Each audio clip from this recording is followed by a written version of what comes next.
Good evening, good evening, good evening. I am so excited that you are here tonight.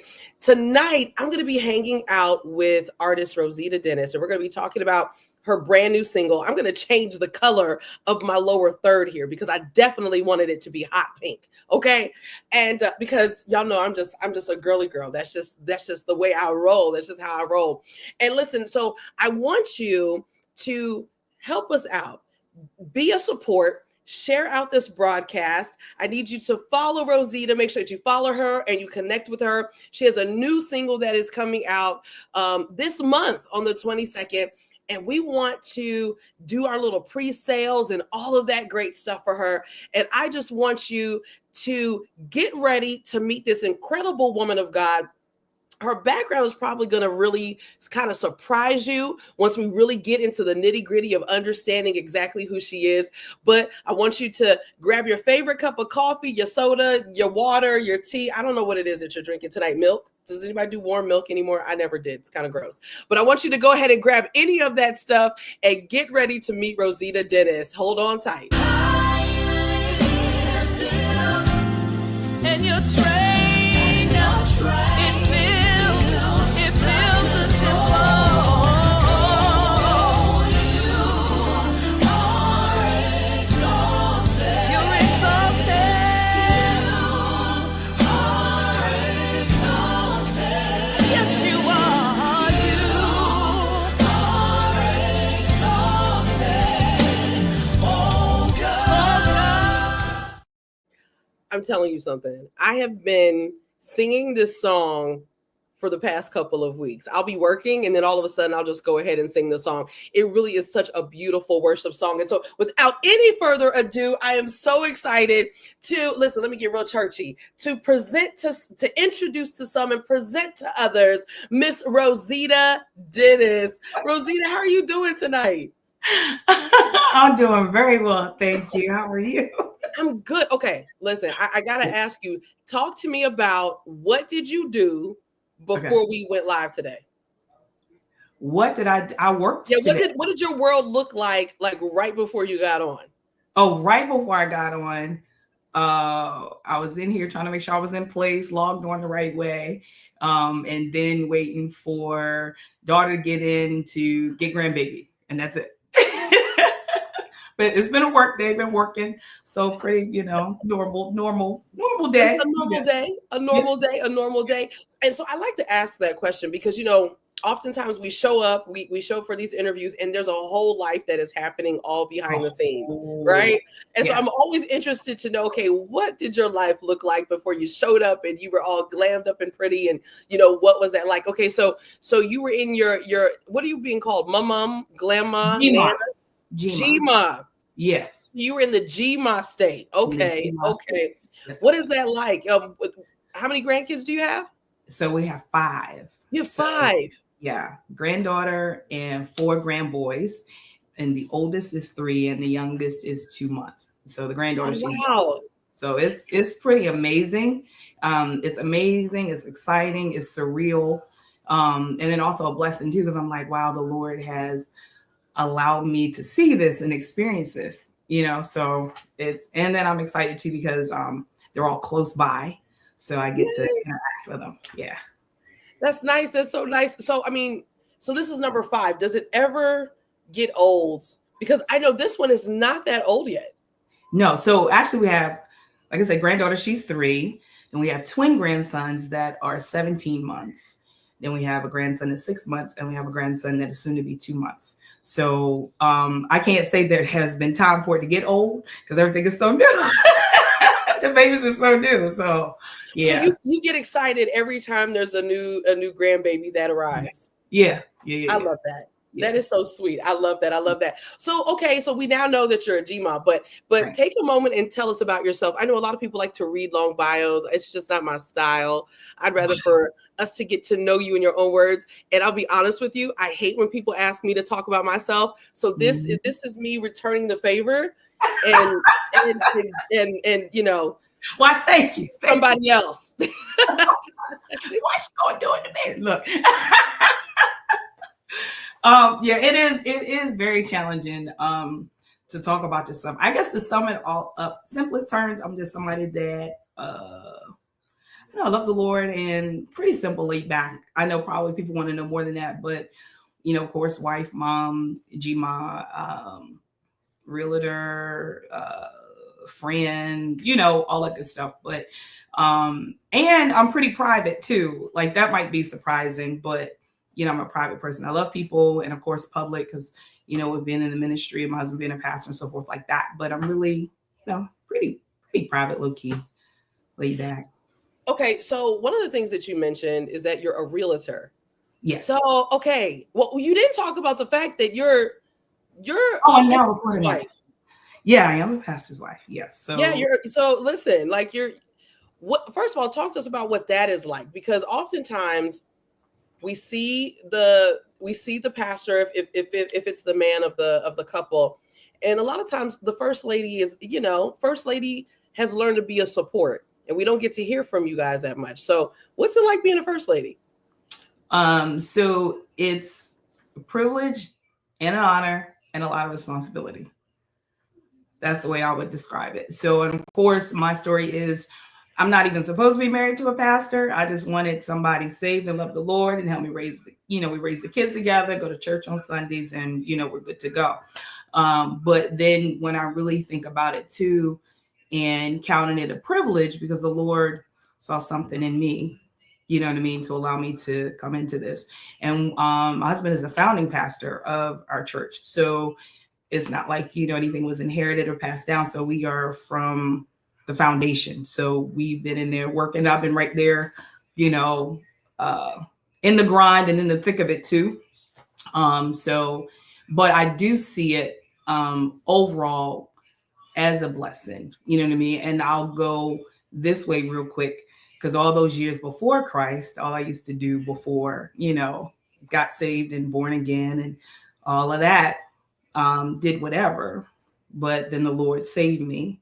And then he was like, okay, I see something, and elevate it, so for him to see something in me, you know what I mean? So that's the part where I count it, as an honor. So I honestly cannot imagine you doing whatever. I just feel like you've been saved your entire life. Like, I know you. And when you're like, yeah, before I was saved, I'm like, you were never, like, there was a time you weren't saved? Like, yeah, there was a time. There was really think you came out the womb saved, No. Well, okay, I'm really interested to know, how did God arrest you? Like, how did you come to know the Lord? So, to be honest, because I used to be in the military as well. I forgot to mention that. I don't mention it often, but and it was when I was in Fort Lee, Virginia for AIT. And I remember just this mind of just wanting to be right with God. Like it just hit me. So I wasn't raised in the church. My mom taught me to believe in God. And of course we had the family Bible, the big family Bible that would sit on the table. And she would always tell me to believe in God and to pray. But I can't say that we were really, sold out to going. My dad, he was part of a quartet group. And we would go to church sometimes, and I would say this, like we would either go like right after offering was taken up or leave before. But that was my dad. Y'all had it down to a science. He did. I was a little girl, so I just went. But I do remember that. But the amazing thing is, like, the Lord used my dad when I started seeking the Lord. Because like I said, I was in Fort Lee, Virginia, and it was like a burden in my chest, actually. So nobody had witnessed to me. Nobody had talked to me about the Lord or anything like that. Like I said, my mom told me to pray and we believed in God, but what it was looking like to really serve him, we didn't have that. But I remember that burden I was feeling, and it felt like something was sitting on my chest. It felt heavy. I could feel it. And so my dad, he used to live in Arlington, Virginia. So during that time when I had that feeling, I would just call him, no lie, every day for a month, just crying and saying, Daddy, I don't know what it is, but I want to be right with God so bad. That's the only thing I could say was, I don't know what it is. I just want to be right with God so bad. And he would encourage me the best way he could, And he would just say, you know, keep seeking him or keep, you know, going. And so I ended up getting stationed in Fort Hood, Texas. And I remember having a conversation and with somebody I was close to, and I was like, I just want to be right with God. I don't understand what it is, but I just want to be right with God. Again, didn't know what that looked like. And so started visiting churches. And the thing was, I hadn't been back home to get my clothes from home. So all I had with me was my club clothes. So, because I've always loved music. So all I had was that. With club clothes. So I remember going to this particular church on this Sunday. I had on my mini skirt. I had on my white sandals that strapped up, you know, you tied them, wrapped around your legs and tied, and this double-breasted top with no sleeves. And so, but that's all I had, you know, closest I could get. And so I was like, oh my gosh, here we go. I'm going in here. Lord, I really don't want to wear this, but you know what I'm going to do. So I went, and there was this tall, slender Jamaican lady that was a greeter. And in my mind, I'm thinking, oh my gosh, these people want to talk about me because of what I got on. And, you know, all this stuff was going through my mind. But she hugged me and my insides melted. I felt it. And you could tell from that embrace, she didn't care about any of the stuff I was worried about. She didn't care what I did last night, where I was from, no, nothing. And so that caused me to let my guard down. And then by the end of the service, I'm at the altar crying, Lord, I'm so sorry, take me back. Because I had started going to church in Cambridge before I had left for the military. And I was trying to, you know, and that's why I can understand people that are seeking the Lord and trying to live right with the information they have. So I went ahead and I started going there. But then, of course, while away and in basic training and AIT and no keeping power, back in the club. It's like them club clothes. So, but anyway, by the end of service, I was at the altar and I'm crying out, Lord, I'm so sorry. Please just take me back. Please just take me back. And that same lady, I heard her in my ear and she said, he's already taken you back. And so, boom, some more weight fell off of me. Some more fell off of me. And when I came to, there were a couple of altar workers, and unbeknownst to me, because, you know, I'm lost in the Lord, crying out to him, they had wrapped a sheet around me and was standing off to the side holding the sheet and was just letting me enjoy the presence of the Lord, crying out to God. And that sticks out to me because I was like, wow, they loved me enough to cover me. You know, like, I don't even know if I can really explain what that's like. Like, you just have to experience it for somebody to cover you. And so then that service, I ended up getting baptized. And then that was in August of, 97, August of 97. And then October, I got filled with the Holy Ghost. And so it's been that, you know, since then. So, but yeah.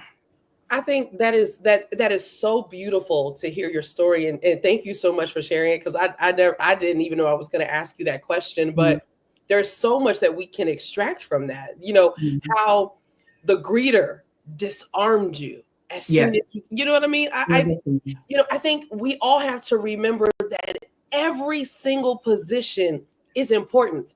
If she was nasty to you, what do you think you would have done? Because you already came feeling some kind of way. Yeah. If she would have been nasty or what have you, what do you think? Do you think you would have continued to go inside, or do you think you would have left?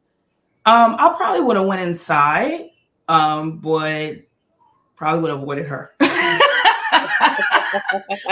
And then just sitting there thinking like, sheesh, is anybody else, you know, going to do that? Like anybody else like that, you know? So, But yeah, and I even say right to this day, and I tell that story often whenever I have a chance. And so my desire is, and I've always said it, if I can embrace somebody and make them feel the way she made me feel, then I want to do it. And from people's testimonies and from their lips, the Lord has honored that prayer. He has honored that prayer.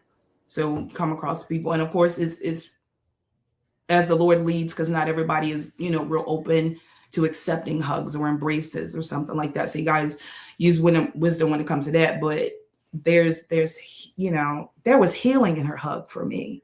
Like that helped me. You know what I mean? So yeah. That is so beautiful, and I think that is a reminder for all of us that we've been doing church a really long time, and oftentimes we go to church, we have our place, our different positions, and sometimes we're moving really fast. And I think that is such a reminder. I'm sitting here thinking, like, Tamika, it doesn't matter what position you're in, pay attention to who's coming in the door, whether I'm the greeter or not. But that is beautiful to me to know that there was healing in her hug. And then you said when you went to the altar and you heard her voice in your ear, and then you felt covered. And there's different ways to cover people. They could have covered you like you were a harlot, or they could have covered you in love. And obviously it was love. You felt love, and the enemy could have used it. Just that is a beautiful story and a beautiful reminder for all of us. Listen, for those of you that are just tuning in, I'm seeing you come in here. Please do me a favor, share this out. You also can comment, and I'll make sure to throw it on the screen so we can give you a shout out as well. We are sitting here with gospel artist, Miss Roszette Dennis. She's Lady Rosita, entrepreneur Rosita, mommy Rosita, Gma Rosita, all of the things. And we're just getting to know her and jumping behind the scenes of her life. And so it's just such an honor to be here to connect with you. So I kind of just told all your business again, right? So you're a veteran, you're a first lady, you're a wife. This is obviously not in any order, right? You're a mother, you're a GMA, and you're an entrepreneur. You're a realtor. I want to know, how in the world do you balance everything? Because you're a realtor full time. Yes. Yeah. And there's a different grind for full-time entrepreneurs. I know it's a completely different type of grind. So how are you balancing everything? And then you decide you wanted to become a recording artist. Like, what are we doing? So the word balance is tricky. I was asked that question before, and then as I was answering it, I realized that I don't balance anything, but the Lord does allow me to manage all the things that He's blessed me to do. And I don't think I'm doing all of them all the time, every day. Maybe I am and don't know it. I don't know. But, just so it is a lot to manage. And prayer is definitely a must in devotion and time alone. But yeah, I would just say I manage it with the help of the Lord. I answered that question before too. They were like, oh, that's the obvious answer. I was like, no, really, that's the true answer. Not just because it's easy to say, but that is the truth. It's the Lord that helps me do everything that I do.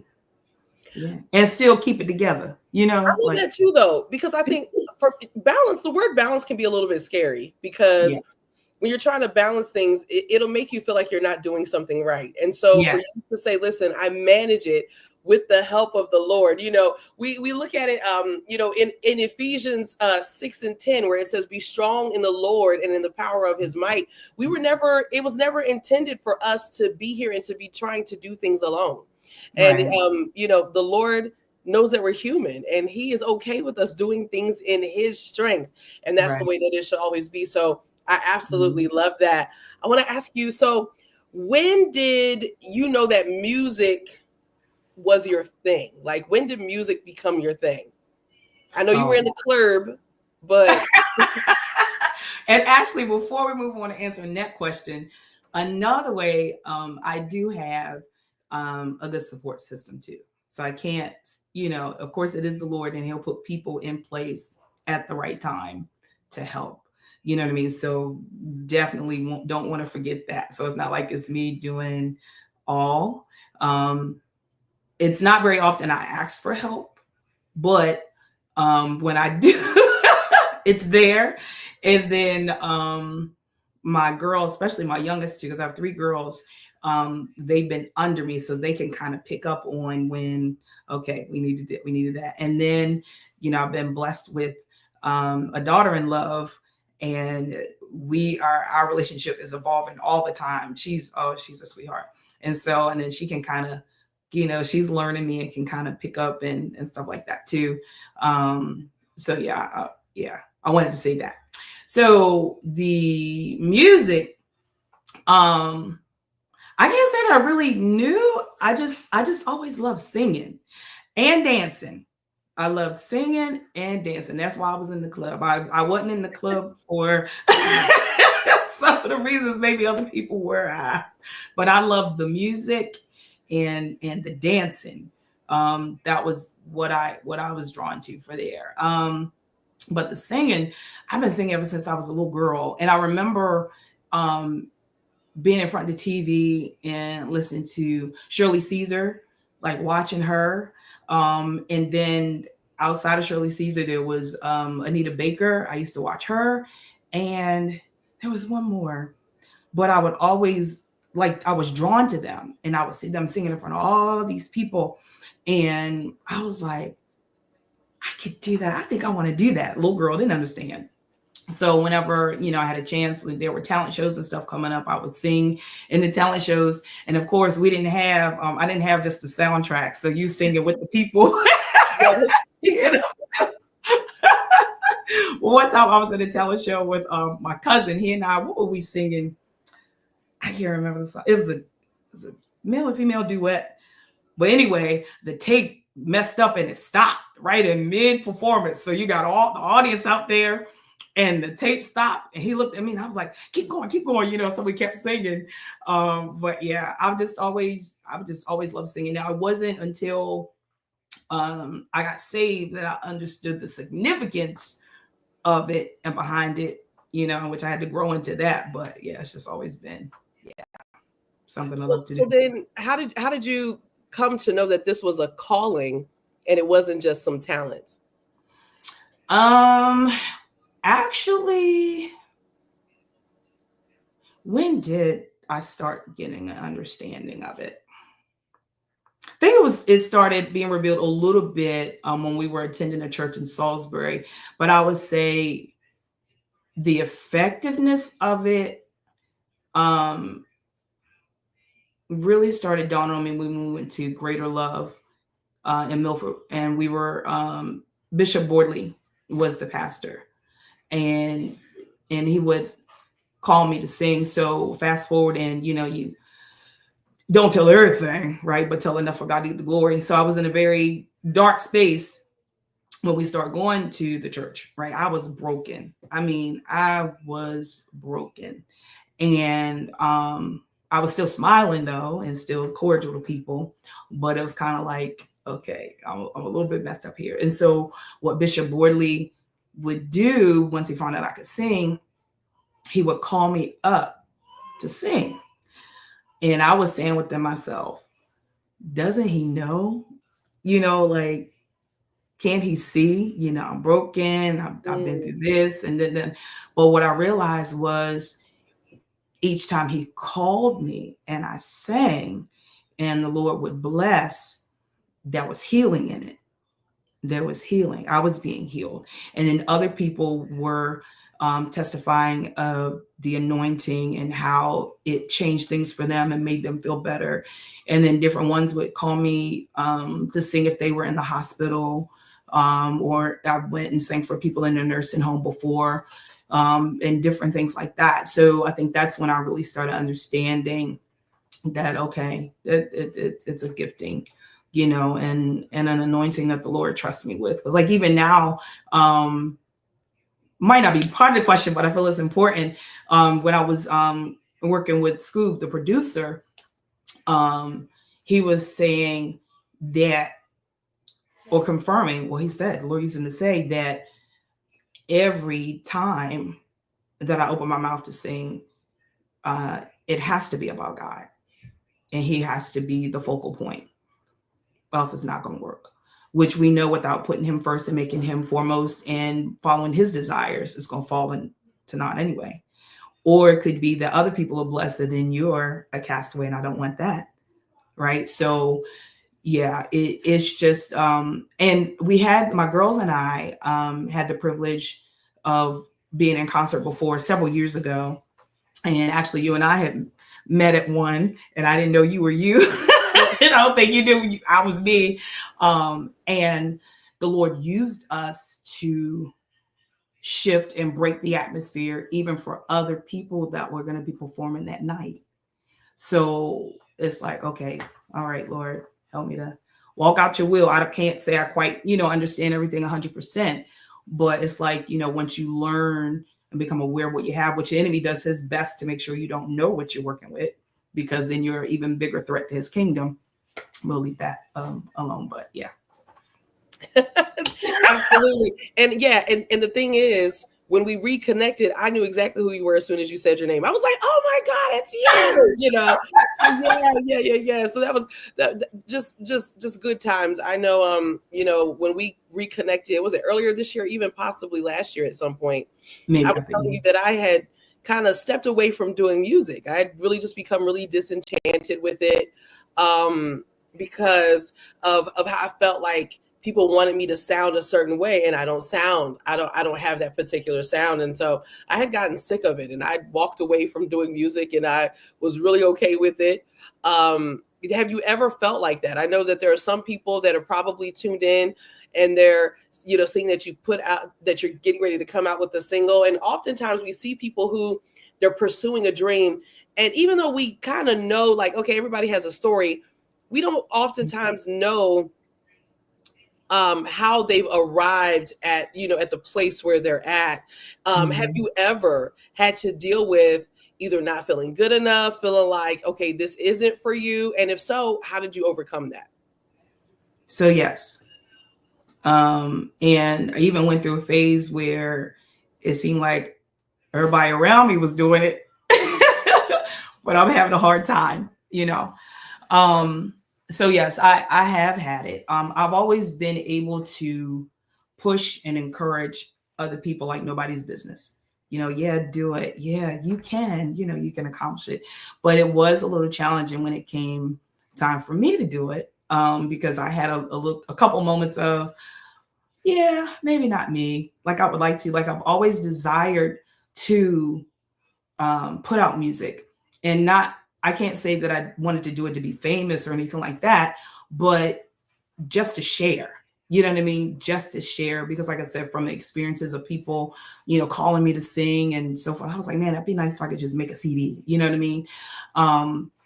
So, but I think I've had one instance where I just didn't want to sing. Like I was done. And singing is like breathing to me. Like I could be somewhere humming and singing and don't even realize I'm doing it. And one time I was in a restaurant sitting down for lunch, and I was singing and humming a little bit. I thought I was low. Or actually, I didn't even realize I was doing it. And I was getting up to leave, and the lady said, "Excuse me." I was like, "Yeah." She was like, "Were you just singing? I thought I heard singing." I said, "Oh, yes, ma'am, probably." And then she went on to tell me how it encouraged her and blessed her.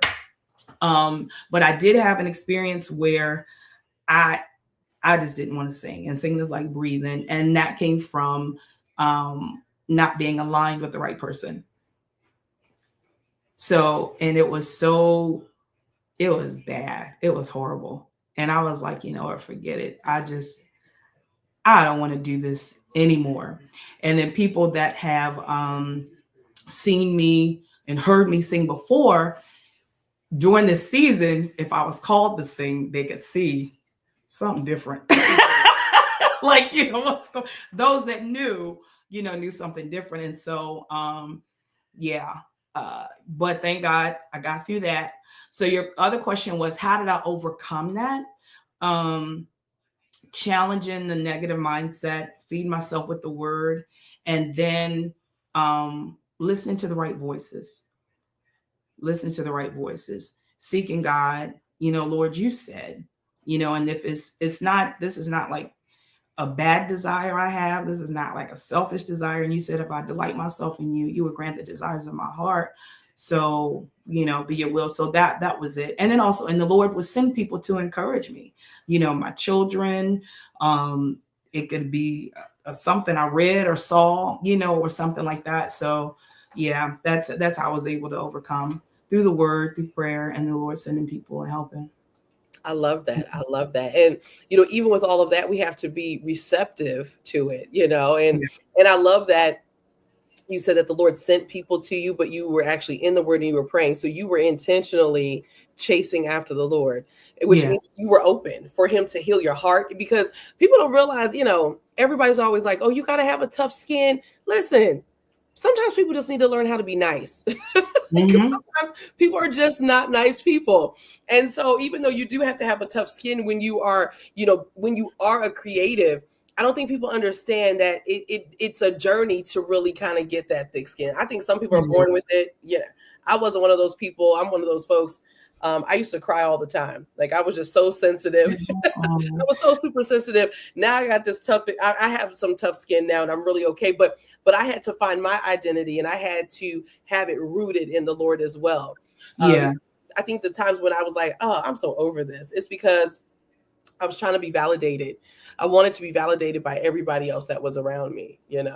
So yeah. And that I'm sorry, you saying that too reminds me of something, because I just had a conversation yesterday, and I was touching on how sometimes we're so quick to call somebody. And I mean, we're humans, right? We're made to need people. But the scripture says, in all thy ways acknowledge him, Mm. and he'll direct your path. It didn't say in all the ways get on the phone, in all the ways. So we can end up, Yes. we're talking to Yes. XYZ. And then you got to be careful. And I've heard it too. And it was even confirmed doing this process. You know what I mean? Because like you see the cover art, which thank you for that. You did a great job. You hear the sound. Thank you, Scoop. Thank you, Jesus. Thank you for those that support it. But behind the scenes. So, I had to look at myself. There was some as the word that's used a lot in real estate when you're coaching is called limited beliefs. So a lot of limited beliefs about yourself, a lot of negative thought, doubt, disbelief, and things like that. So I had to work through that. So and then a lot of times it was me against me.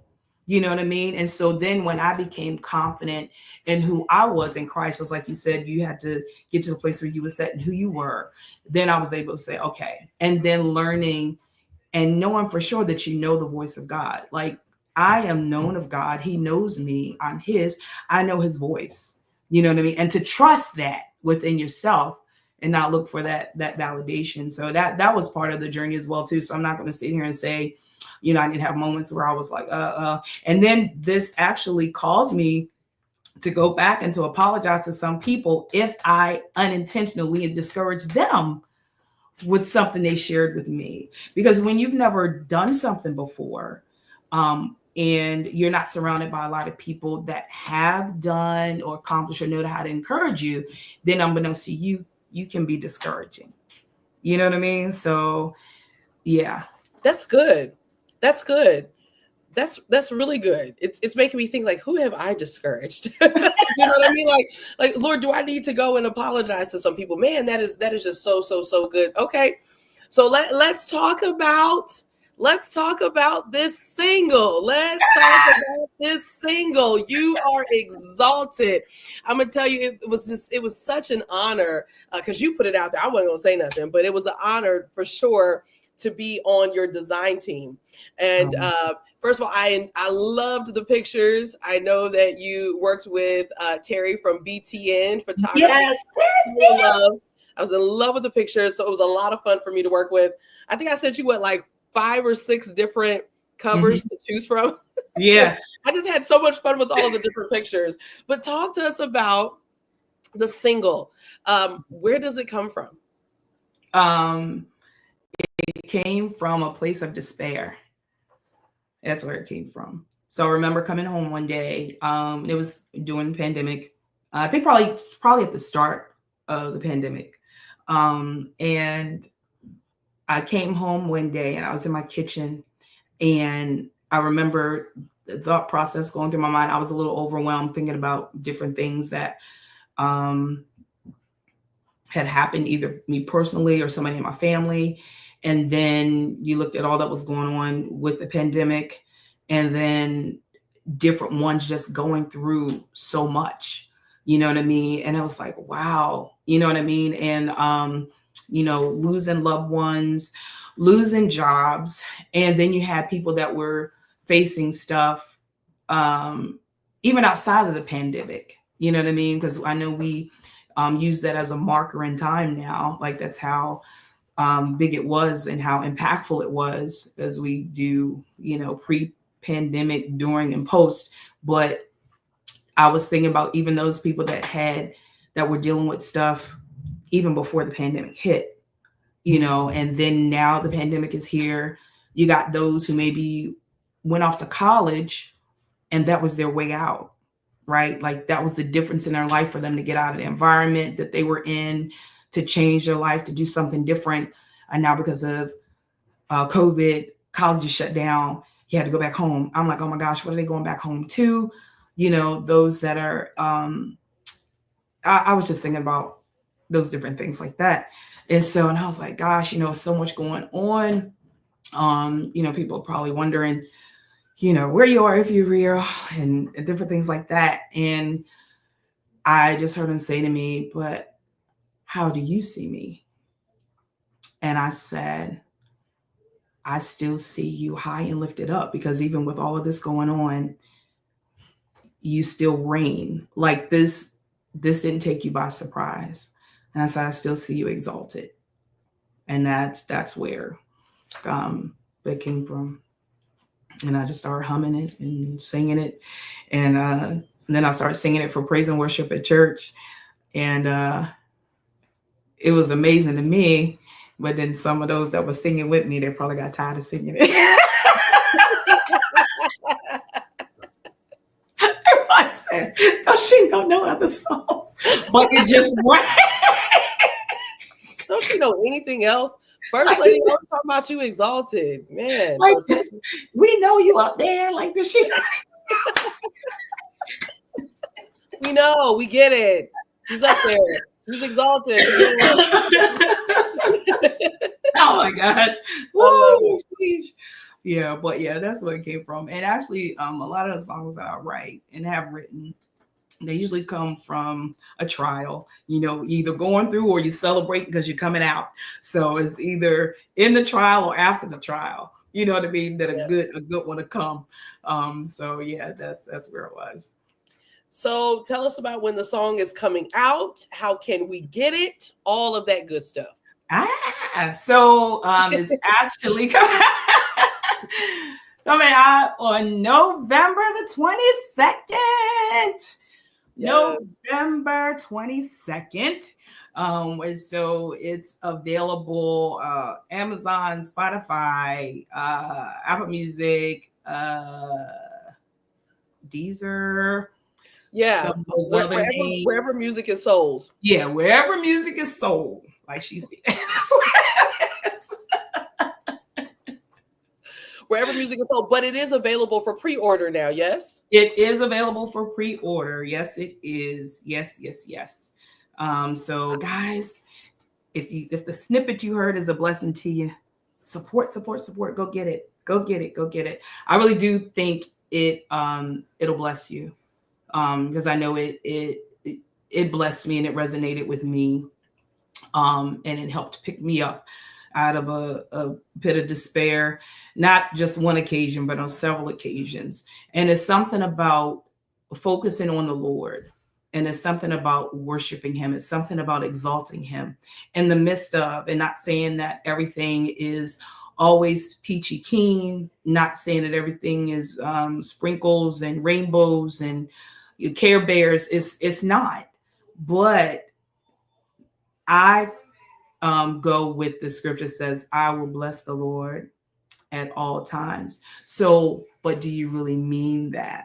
Right? So you got to walk it. You got to walk it out. And there we do come across opportunities in life where we have to say, okay, I'm either going to believe God or I'm not. And so, that yeah, that's all I got to say about that. I love it. We got somebody very special here says, that's my Oh, mama. that's my Missy. Is this one of the ones that got sick of hearing you sing the song or singing the song with you? Oh, we won't talk about that. But I tell you, her and my other daughter, Alexia, I might be being biased, but those girls help me sound good. They are some amazing background and lead singers. I love it. And our son, he's in the military right now, but he played for me. Like he like, so we all used to, he played and we sang and, you know, all that good stuff. They help me sound good. So, I mean, what are their thoughts on you releasing music? Because, like you said, you've been singing for years, and I think a lot of us have encountered your ministry, but this is the first single that you have laid down. What's the family saying? Like, what's that like? They are really excited. They are, and my youngest daughter, she got off work early, and came and surprised me doing the photo shoot for the cover art. And she said, "Mommy, I'm so proud of you." And she gave me a hug. And my son, he was like, "Well done, Mama," you know. Aww. And so I'm excited. They're excited and I'm excited.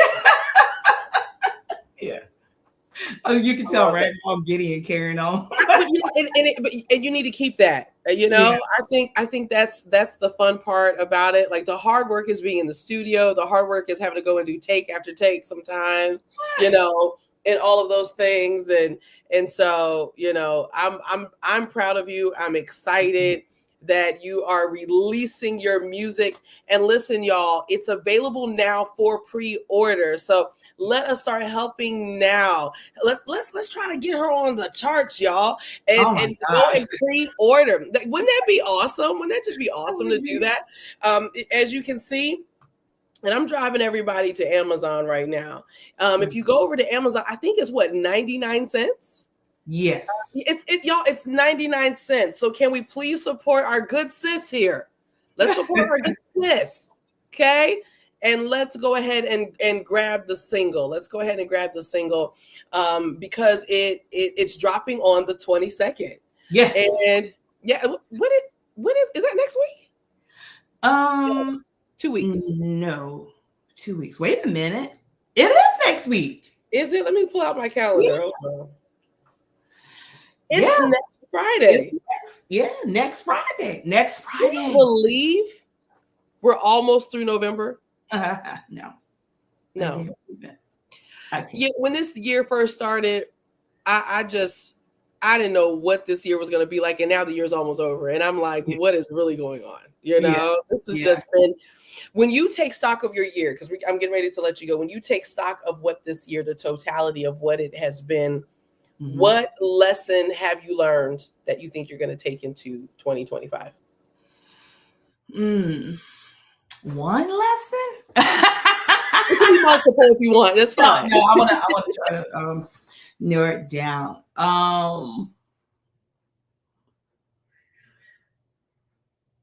I would say I learned that God is a promise keeper. Yeah, he is. You can tell I work around kids, right? Look, I'm sitting there like, yes, good job. You know, we do this when they do good stuff. Yeah, he's a promise keeper. He is. He is. There is nothing. There really is nothing impossible. And that, it can be even for you, not just everybody else, but you know, you too. So that was it. Yeah, I love that. So before I let you go, tell everybody how they can connect with you. Like, listen, we need to get you booked out and on some stages. Well, pulpits and some stages. But tell everybody how they can connect with you on social media as well as off social media. Yes. So you see at the bottom there, my email address, rld@rosetta.com. And also I am on Facebook. Now I do have my business page on Facebook as well. Instagram is my realtor profiles, but also on TikTok. So I'm using TikTok and my Facebook for music. So yeah. Oh my gosh. So this has just been really, really rich. Thank you so much for being here, Roszette. I appreciate you for spending some time with me. Thank you for letting me be first. Because that was the one thing I said. I was like, I want to be first to interview you. I like being first. I don't care what nobody says. I am competitive. Everybody just got to get over that. Okay. So I'm glad to be first. I hope this has just been a really great experience for you. And everybody, please make sure that you are following Lady Roszette. She hates when I say that, but whatever. Make sure that you're following her on her social media. Make sure that you connect with her. And please pre-order the single. It drops on the 22nd. And pre-orders that are taking place right now, they do count. They do count toward, like, you know, charting and all of those things like that. So y'all, please, like, we can spend 99 cents, y'all. I'm just saying, like, let's do that. Let's do it. Let's do it. Let's do it. And listen, y'all, this has been a really great time. And until next time, I want to tell you guys, I have Bible study tomorrow morning at 7:30. I've been doing an in-depth walkthrough of the Bible. We started all the way at the beginning, and we're currently in Genesis chapter 3. So if you want to get your word game up, Lady Roszette was talking about the word, y'all. It's been some good stuff. Some, like, Roszette, it's been some good studying. It's been some good stuff. So you guys just join me on tomorrow for that. And until next time, remember that I love you, that you were created to make God famous, and he has anointed you to do hard things.